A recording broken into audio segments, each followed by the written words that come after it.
فأنا ناصح لإخواني بالصدع بالحق تبيض وجوههم. السكوت في مسألة الحزبية يضرها، فاصدع بما تؤمر وأعرض عن المشركين. سلامي على دماج ورجالها والشيخ يحيى ودار العلم يا سعد بانيها. Waalaikumsalam warahmatullahi wabarakatuh. Alhamdulillah anabi khair habibakumullah. Dilihat dari satu sisi itu tidak boleh karena itu hasil dari kerja keras seseorang dengan merek itu. Tapi dari sisi yang lain memang ya, dan dari sisi yang lain lagi juga tidak boleh dari sisi al-mutasyabi' bima lam yu'ta kala bisi thawbaizur. Orang yang bergaya dengan suatu perkara yang tidak diberikan pada dirinya, maka dia bagaikan orang yang memakai dua pakaian kedustaan. Maka sebaiknya itu dihindari. Walaupun dari sisi yang lain memang terkadang merek-merek yang mahal itu terlalu mencekik orang. Tapi kita tidak diharuskan memakai barang dia, pakai barang yang lain yang sesuai, yang harganya baik dan seterusnya, tanpa kita bergaya dengan sesuatu yang sebenarnya bukan hakikatnya. Wallahu alam. Ini sekedar nasihat aja ya, tidak berani untuk betul-betul memastikan. Wallahu alam, tapi dohirnya begitu. Tambahkan karena tadi menjawab karena waktunya agak sempit ya. Jadi hukum asalnya yang haknya dilindungi itu adalah seorang muslim. Maka pembahasan yang pertama di atas itu semulanya adalah terkait dengan hak muslim. Adapun untuk hak kafir, kalau kafirnya kafir harbi, maka dia tidak punya hak apa-apa yang layak dihargai. Kalau kafirnya kafir dhimmi, memang dia punya hak untuk dihargai karena dia sudah membayar jizyah dan sebagainya. Seandainya itu diterapkan di dalam negara Islam ya, dia bayar jizyah, bukan malah dianggap sama muslim dengan kafir kena pajak. Kalau dia kafir mu'ahad atau musta'man, dia juga punya hak. Lalu bagaimana dengan perusahaan-perusahaan besar dari kalangan kufar itu? Apakah mereka termasuk kafir-kafir yang layak dilindungi haknya? Wallahu alam, kata sebagian ulama, secara umum negara-negara yang tidak ada peperangan dengan kita dan bahkan sudah ada embassy, yaitu ada kedutaan, berarti sudah ada mu'ahad, yaitu sudah ada mu'ahadah, ada perjanjian damai dan semacam itu. Maka dohirnya wallahu alam haknya juga dilindungi.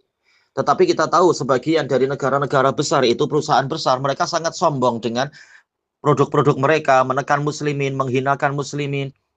Produk yang cantik-cantik harganya mahal sekali, padahal sebenarnya mereka sudah cari untung besar sekali di dalam setiap produk yang mereknya terkenal itu. Padahal kalau dibuat dengan pola yang sama, kualitas yang sama, sebenarnya harganya tidak semahal itu, tetapi mereka memanfaatkan kejahilan muslimin yang terpana dengan harga-harga yang mahal dan sebagainya, sehingga walaupun semahal apapun tetap dibeli juga. Tentunya bukan hanya muslimin, orang kafir yang sangat jahil juga hanya demi kegembiraan, demi kebanggaan, maka mereka rela dengan harga mahal membeli barang yang seperti itu. Barang yang baru ya, kalau yang second tidak masalah, terserah harga diturunkan berapa. Jadi sebenarnya orang-orang kafir itu sudah terlampau menikmati dengan sebab monopoli mereka, monopoli terhadap merek yang terkenal, yang terpercaya itu, dengan harga yang sangat tinggi itu. Maka bisa saja sebagian pemerintah atau sebagian negara memilih untuk rakyatnya, sebagian rakyatnya yang pandai untuk membuat merek yang sama dengan kualitas yang sama, tapi harganya dimurahkan untuk menolong orang-orang yang ingin mendapatkan barang yang baik dengan harga yang terjangkau, sekaligus untuk memukul sistem ekonomi yang terlalu dikuasai oleh perusahaan-perusahaan yang angkuh, yang sombong, yang memonopoli semacam tadi. Bisa aja itu. Makanya anak tidak berani untuk langsung mengatakan haram memakai barang yang mereknya sama tetapi sebenarnya dia palsu, padahal kualitasnya juga masih bagus. Anda tidak berani langsung mengatakan haram kalau ini adalah dari orang-orang kafir itu, dan seringnya memang dari orang kafir.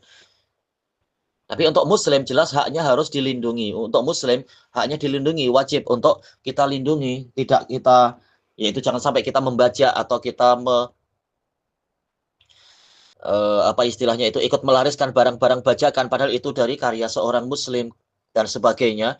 Tapi untuk yang kafir, gambarannya macam tadi, ada kemungkinan untuk dia punya hak dilindungi, tapi boleh juga suatu negara berijtihad memilih untuk demi memukul orang-orang yang sombong tadi, perusahaan yang sombong membuat atau mengizinkan rakyatnya membuat produk-produk tiruan dengan harga yang lebih murah. Yang penting walaupun mereknya sama tapi tidak menipu. Karena ada yang menipu dan terlalu banyak yang menipu. Mereknya sama tapi kualitasnya jatuh dan buruk, orang jadi tertipu. Wah, ini haram tentunya. Tetapi dohirnya yang antum bahas tadi adalah yaitu barangnya bagus, mereknya bagus, barangnya pun kualitinya bagus, tapi harganya dibuat lebih murah. Maka insya Allah yang seperti ini ada sisi untuk tidak diharamkan, wallahu a'lam, untuk menolong orang-orang yang ingin mendapatkan harga yang terjangkau dengan kualitas yang bagus, bukan kualitas yang jatuh yang menipu, bukan. Apalagi itu dari orang kafir. Tayyib. Cuma ana menasihatkan aja agar tidak terkena hadis al-mutasyabi' bima lam yu'ta. Tapi barang siapa tetap memakai, insya Allah tidak masalah. Yang penting bukan untuk berbangga-bangga, tapi sekedar untuk mengambil manfaat dari barang yang kualitasnya bagus, yang tidak cepat rusak. Ini insya Allah tidak mengapa, tidak dijual lagi juga tidak mengapa, dipakai sendiri untuk mengambil manfaat. Wallahu a'lam walhamdulillahi rabbil alamin.